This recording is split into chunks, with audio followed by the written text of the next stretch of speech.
You ever notice when a new based on true story show or movie drops, the internet is inherently split right down the middle?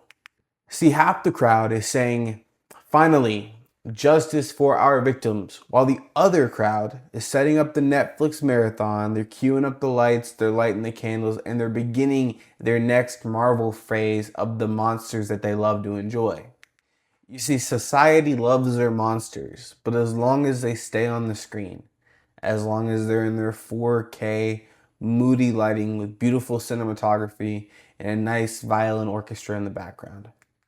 You see, that's a sickness that no one's talking about. And I can go ahead and say I'm a part of the problem in some sense because we've taken these true crime stories and we've made them palatable. We've made them meals for the masses to eat. You see, true crime has become a buffet. And it's not just about it being out there, but we need to think about how we're putting things out there.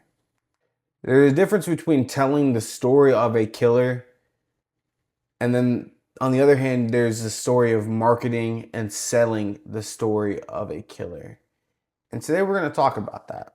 So if you're new here, welcome to the channel. I'm so happy to have you. This is my YouTube channel, Blue Jay Media. And on this channel, I normally talk about all things that are kind of spooky, macabre, weird, a little bit of true crime, a little bit of TV and movies, just a bunch of stuff that interests me. But honestly, I'm happy you're here. I'm very thankful for the views. If you can do me a favor, like, subscribe, and just stick along for the journey. I see most of the people who watch the videos are actually not subscribed. So what are we doing here? Just click the button. Anyways, let's talk about the difference between marketing your killers and telling the stories. We're going to talk about when things are done right, and we're going to talk about when things are done wrong. And you know, when it's done right, you can take something, like for instance, I just watched this John Wayne Gacy, Devil in Disguise. I used to watch Mindhunter, or you can take Zodiac. When you're watching those movies or shows, you feel dirty, but for some reason you're learning something. You're allowed to have sympathy for these victims. You're allowed to have empathy. You feel through the eyes of the victim, like you can see what's going on and you can see these horrible things happening. On the other hand, when it's done wrong, like most of Ryan Murphy's pretty dress up the corpse production deals, you could always walk away thinking you just finished a limited series perfume commercial that's just pure evil. So let's talk about the good stuff, the rare moments where the filmmakers actually remember that murder isn't a brand. Let's take Devil in Disguise for an example of the good here. No slow motion glamour shots, no tortured violin playing every time the killer frowns. It's Gacy himself on camera talking his way into the grave made of his own choices. Now we see this, and that's horror done right. There's no monster makeup, no sympathetic soundtrack, just the narcissism of a man who thought charm was absolution. We see this in Devil in Disguise, the Peacock series, because the portrayal is done so well that we actually watch both sides of John Wayne Gacy. But we don't get to be charmed by him in this. We see that he is just throwing up lies, and we can see right through him. And we can see what kind of sick and depraved individual he is. The series doesn't really exaggerate anything. The facts are pretty terrifying enough. So it doesn't forget the people who got erased in the headlines. You actually see these stories and glimpses of each and every one of these kids episode by episode by episode. They vanished out of the headlines. You could see these families begging for help. The cops who didn't connect the dots because they didn't want to look too closely into things.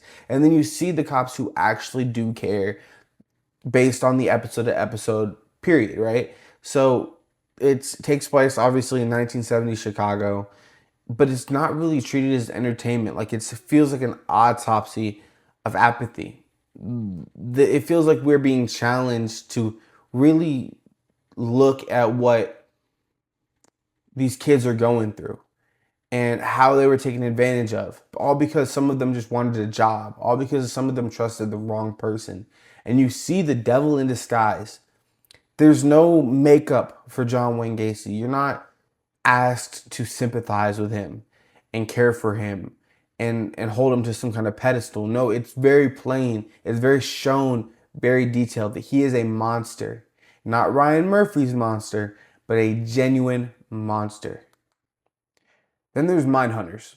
And Mindhunters is a fictional show that is wrapped in truth. It's not specifically to the details, but it's enough for you to understand that the show is not about celebrating or idolizing these killers, but it is to understand that when you are studying these killers, when you're studying these deviants, it is going to warp the person doing so.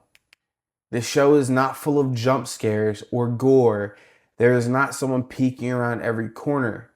This show is to influence how you take in true crime, to do a character study about how when you are so close to evil, it affects you. And Mindhunters does that to perfection. And then there is Fincher's Zodiac. And the killer barely shows up, but his absence becomes the whole movie. It is constantly the cat chasing the mouse. And what it does is it shows you what it can do to be chasing after that mouse. It's not about closure, it's about obsession, devouring your sanity. The truest depiction of an investigation. It's messy, inconclusive, and at sometimes it can be maddening. Notice that all three have something in common. It's not here to make you fall in love with the killer, with the deviant, with the despicable. That's not the purpose. The purpose is for you to understand the system that let them through. Gacy got through based on prejudice. They didn't want to investigate what they thought were just a bunch of gay teenagers in Chicago. Zodiac got by through bureaucracy, and Mindhunter shows you how the whole field of criminal profiling was born by staring too long into the dark. That's doing it right. That's storytelling with a purpose. Then you look what happens when Hollywood gets drunk off their own style.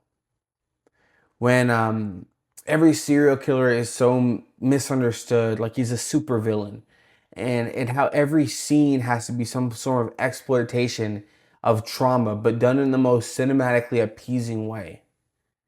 That's what Ryan Murphy has built his mansions off of. That's why he has the money that he has today, because he knows how to exploit America's own tragedies for his own gain, not worried about the victim. Now we'll get to him. I promise, we will get to him. But that's just a bit of a contrast to what we're talking about. Right now, think about what separates Zodiac and Dahmer, right? One treats violence as a question. The other treats violence as an aesthetic. People always say, well, it's just art, but embalming is also an art. And would you want to serve drinks during an embalming? Think about that for a second. That's why I respect Fincher's restraint, because he knows the real horrifying part of the story is when there's no lead, when things go cold, the coffee is getting cold on the table while the victim's file is collecting dust. That is cold. That is sad. He gives us process, not some kind of weird trauma pornography. Meanwhile, modern true crime dramas are chasing viral moments. They know that shock sells and that social media will do the free PR that they want. Hundreds of edits of Dahmer to sad pop songs in the background, millions of views, millions of shirt and merch drops. They've turned mass murder into mood boards and merch drops and different aesthetics. It's sad.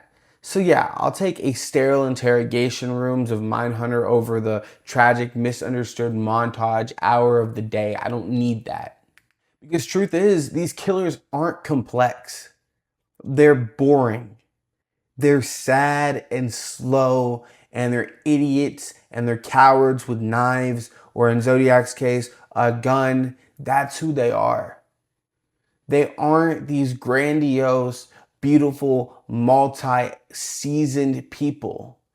You can't flesh out Dahmer into multiple seasons. Why? Because he's just as plain as the day is long. You see, when Gacy lets the man talk, it exposes Gacy. It shows the delusions in his head. When Mindhunter lets the killer monologue, it's for a reason. And the reason is to show how you can hide manipulation behind politeness. And when Zodiac's never caught, it shows you that life doesn't always wrap up neatly like a storybook ending.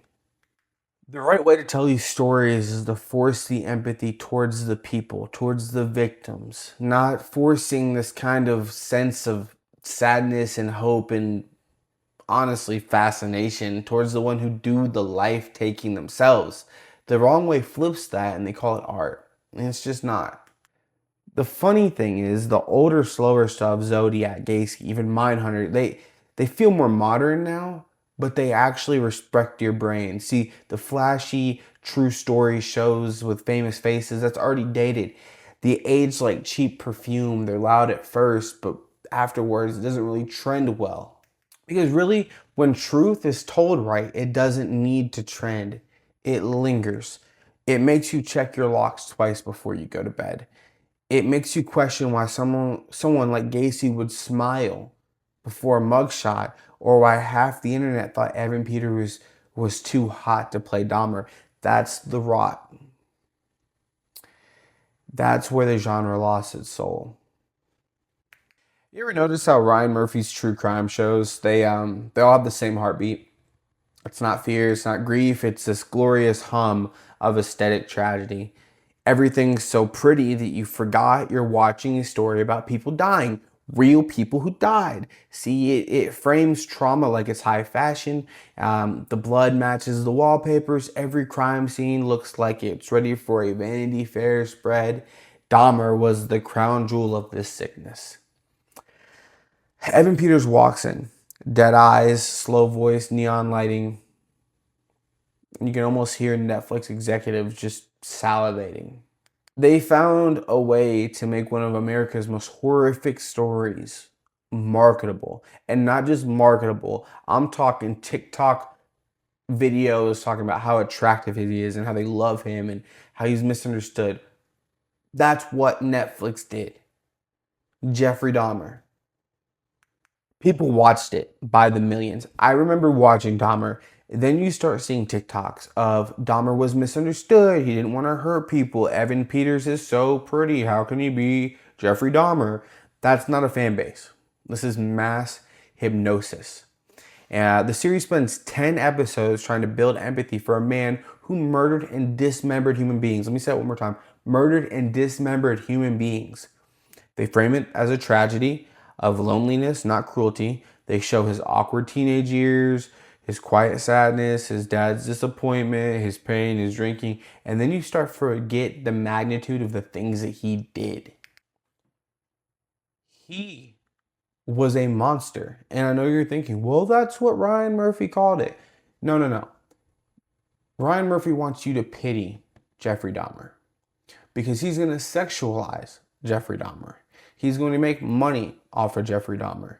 And in order for him to sleep at night, he wants you to believe that he truly cares about the victims and the victims' families, despite the fact that the victims' families, real people still alive, weren't consulted. They found out about the show when the trailer dropped. That's exploit. That's more. How do you get more exploitative than that? And Murphy defended it by saying, "We wanted to give victims a voice." Really? Really, did you? Because most of them were on the screen for like 5 to 10 minutes, just long enough for you to say, oh, he's dead. That's what they did. That's what, to stroke your ego. And then you go back to this moody synth soundtrack as Jeffrey Dahmer stares blankly into the fridge. Bro, what are we doing here? See, the best true crime works when you can show how evil is ordinary. Not how evil can be tragic, even relatable, and then let's turn these murderers into misunderstood protagonists. I remember seeing people saying, oh, while I was watching Dahmer, I just was really hoping he wouldn't get caught. Like I was hoping he'd get his happy ending. That's Stockholm Syndrome. You have Netflix Stockholm Syndrome. Okay, so let's talk about the assassination of Gianni Versace real quick. I'm going to read this. I have it right here. Let's just go through. Beautifully shot. That's a note from me. I watched it, beautiful shot. Fantastic acting. Darren Criss, great actor. Let me give it to him. But still the same mistakes, okay? Andrew Cunanan becomes tortured, glamorous soul. Instead, he was actually truly a manipulative liar obsessed with status. He was treated like some Shakespearean villain instead of this walking ego trip that he actually was. Andrew Cunanan is a bad person. Was a bad person because you know what I'm saying? But he was a horrible person, right? He was obsessed with status. He would do anything to get the status, lie, cheat, steal, viola la raza, and it ended with him 6 feet deep. But before that, he took Gianni Versace with him. So let's not forget about this, okay? Let's keep that in mind. Also, side note, just in case you forget, he killed 5 people. That includes Versace, but he killed 5 people, 5 innocent people. Throwing that out there. Take that as a note. Now compare that to Mindhunters, the show that didn't care if the killers were interesting. It cared what happened to people who were talking to these killers, what the effects were. I remember watching season 1, and this entire season, you see how Holden is changing throughout the season because of his constant interaction with these serial killers, but specifically his interaction with Ed Kemper and how it changed him going into season 2. And then in season 2, you see how Bill Tench is actually actively dealing with so much because his son's own issues and he's dealing with these serial killers all the time. It ruins his life. That's what being honest is about. Murphy, on the other hand, likes to hand out sympathy like it's drug samples. For instance, let's try a little bit of empathy for this guy. He's just misunderstood. And then the audience is sitting back saying, wow, I feel so sophisticated because we're all capable of evil. No, we're not. We're not all capable of evil. Not all people are going to do what Jeffrey Dahmer did. Not all people are Andrew Cunanan. Not all people are Ed Gein. So not all people have to hold these people to a pedestal. We don't have to give them the spotlight like they're something special, right?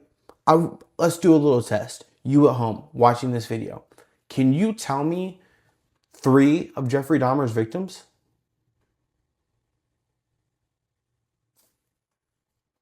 Okay, fair enough. Fair enough. That happened a long time ago. Can you give me, I don't know, 3 of the Atlanta child murders? Can you give me 3 of their kids? What were 3 of the kids the cat were missing? Can you tell me that? What about the victims of the DC sniper? Ed Gein? Who played Jeffrey Dahmer in Dahmer? You were quick with that one. A little too quick. And then the Bundy boom. Zac Efron is extremely wicked, shockingly evil, and vile. And the title was most honest part. That was probably the most honest part of that movie. I mean, you cast a guy famous for playing musical heartthrobs, give him 1970 sideburns, and suddenly internet is tweeting, "Why do I find Ted Bundy so attractive?" Well, because you were supposed to. That's how the movie sells. It's Bundy through the lens of charisma, not the carnage that he caused. If you want to actually see a Ted Bundy movie before we get to the rest of this, watch Ted Bundy from 2002. He's not made out to be suave. It's not a romantic tragedy where the monster just happens to be this dreamboat. Meanwhile, every woman who ever survived his manipulation becomes background noise. No, Ted Bundy from 2002 is like a genuinely horrifying movie because you just see him as a monster. You don't see him as anyone who's sympathetic or charming or anything. I get maybe through extremely wicked, shockingly evil, and vile, you are seeing him through the eyes of Liz. I can maybe give you a half a point for that. But if you actually want to know how evil the man is and really see his victims, that movie in 2002 will do the best for you. The dramatizations always show how charming he was in this Zac Efron movie, sure. But you know what else he does? It recreates the same manipulation he used on real people, only this time the audience is the victim. So when you watch a movie like that and you feel like you're sympathizing with Ted Bundy or you're sympathizing with Jeffrey Dahmer, realize that the same techniques of just appearing calm before you see the storm, That's the same thing he did to his victims. Now, if you're sitting here hearing that and you're like, wow, that's what they were doing. Oh my gosh, they were trying to show us that like he's such a calm guy and we fall for the trap. But no, that's not what they want to do. Okay. They take these heartthrobs and they bring you in with that, and then they make you sympathize with them. Don't sympathize with Ted Bundy. There's no sympathy for that man.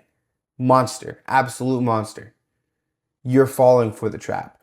And look, I get it. Hollywood loves their anti-heroes. I love anti-heroes. Tony Soprano, Walter White, Patrick Bateman, Dexter Morgan, people who do terrible things for reasons that make sense in context. But here's the thing. Serial killers don't have context. They're not morally gray. They're voids. Okay? Jeffrey Dahmer isn't Tony Soprano. Ted Bundy isn't Dexter Morgan. That's not how it works. And when you filled that void with style and sympathy and music to make you feel something, you create sympathy for pathology. You want to know what Gacy, Devil in Disguise, does differently, right? They let the monster talk long enough to expose his lies, and you hear the lies as you're watching it. It didn't score his voice with violins. It doesn't show him bathed in candlelight. It showed him bragging, contradicting himself, drowning himself in narcissism. And by the end, you're not fascinated, no, but you're exhausted because you feel emotionally drained, just like you should. You shouldn't feel good after watching it. That's truth, and that's how it should feel.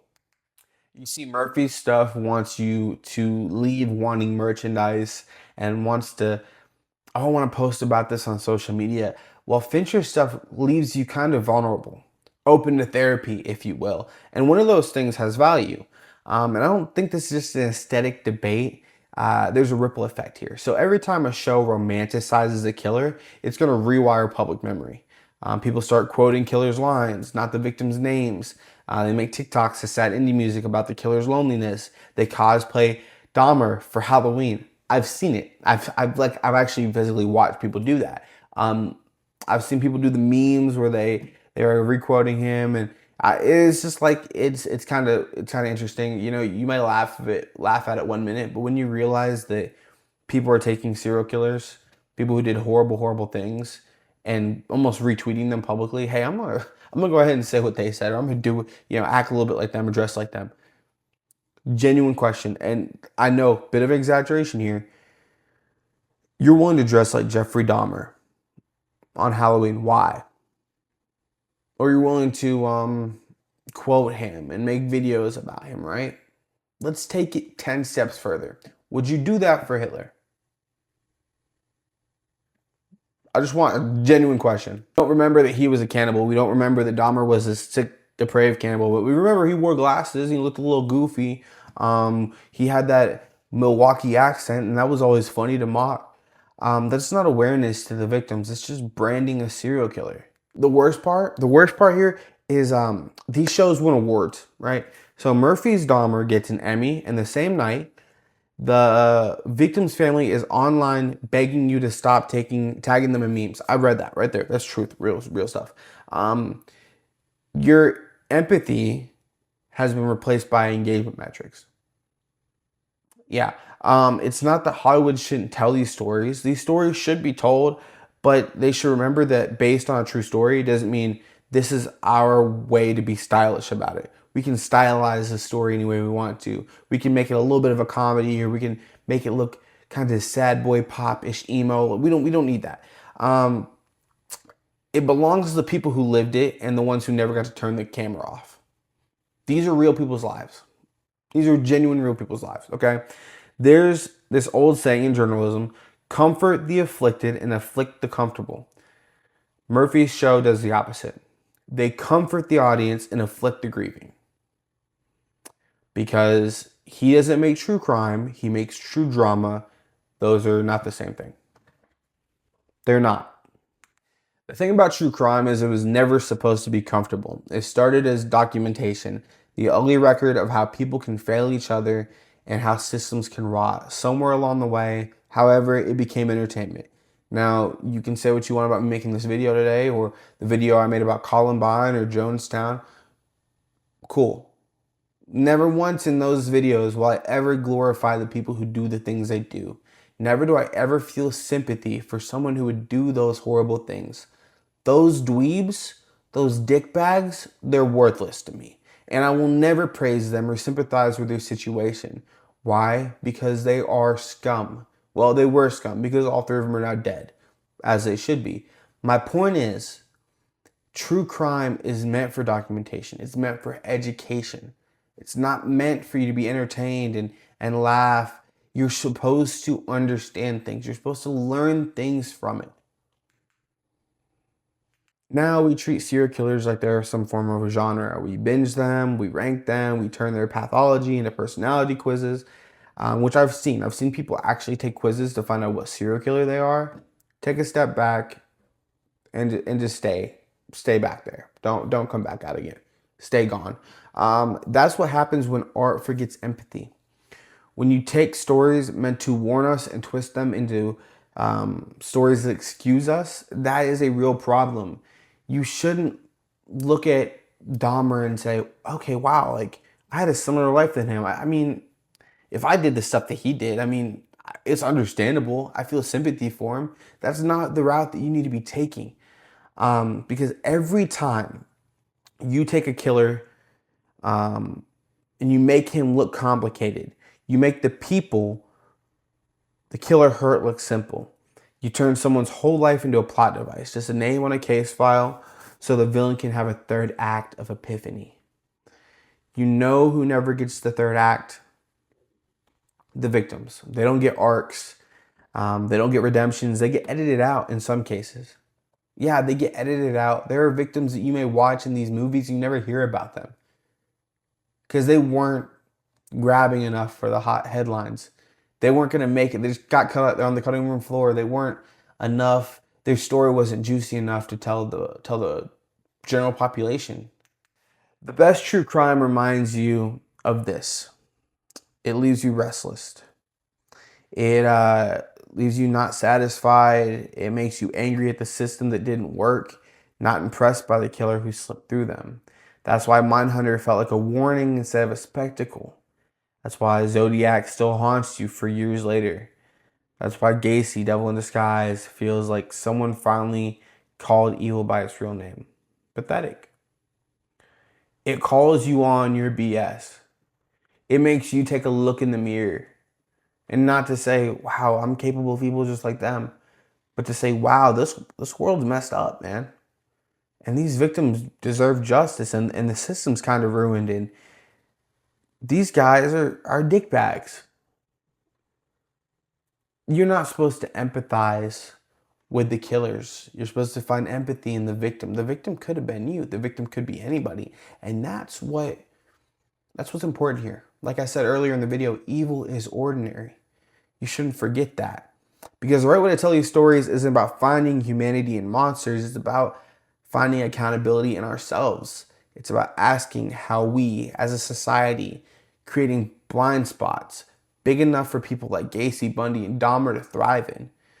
We don't need another pretty frame around the same horror. We need to stare at how ordinary it is. How the neighbors didn't call, how the police didn't listen, how the culture looked away until it was too late. Do you ever think about that? That's the story. That's always been the story. But Hollywood can't monetize that. So instead they turn killers into characters and pain into set dressing because horror is profitable. But accountability is just far too boring for them. And that's why the true crime genre is splitting into two. So you've got people trying to document the truth, the journalists, the documentarians, the podcasters still digging through old case files, still talking to survivors, and then you've got the people trying to sell feelings. Directors who think murder is just an aesthetic to master. One side is trying to warn you while the other side is trying to seduce you. Think about that for a minute. Some people are trying to say, hey, there's evil out there. Lock your doors at night. Be careful who you're around. Keep an eye out. The other one's saying, hey, that guy, that killer, he's just like you. Come on, learn his story. That's not what it's supposed to be. So every time a new based on true story series drops, you should ask yourself one question. Does this make me feel empathy or does this make me feel curiosity? Because curiosity without empathy is just voyeurism. And we've had enough of that. The audience isn't innocent either. Crave stories because they let us peek into the dark without having to live there. But we should never forget that someone did live there. Somebody paid the price for the stories we're consuming like it's entertainment. When you watch Zodiac, you feel the obsession eat the characters alive. When you watch Mindhunter, you feel the dread of empathy collapsing. When you watch Gacy, you feel the weight of lies piling up until they crush the truth. And that's what truth looks like. Not glamorous, not digestible, not memeable. When you watch Dahmer, however, you can just see the algorithm licking its lips. That's the difference.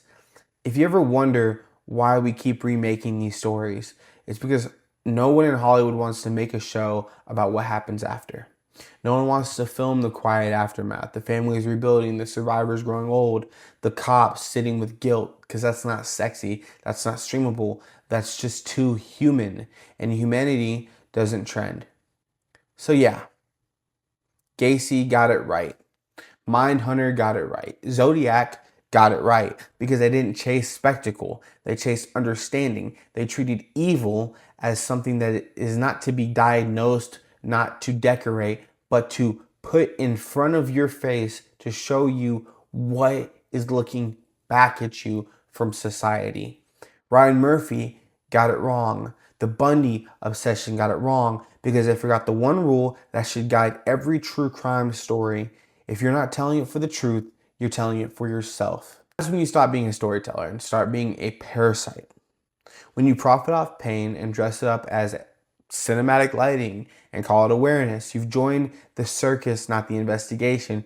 You've made the killer the star again. And let's be honest here, the killer's the star for far too long. You let them win twice. So the next time a streaming service announces another limited series about a real person suffering, ask what it's really limited by. Is it limited by its episode count or is it limited by its morality? Because you can film every angle, hire the best actors, pour millions into lighting, and still miss the point entirely. The point isn't that evil exists. We already know that's a fact. The point is that we keep mistaking fascination for understanding. True crime done right is a mirror. Done wrong, it's a mask. And we've spent far too long staring at the mask. That's the problem with true crime today. It's not about truth anymore. It's about making your monsters photogenic. Thank you for bearing with me. Like, subscribe. I'll see you next time.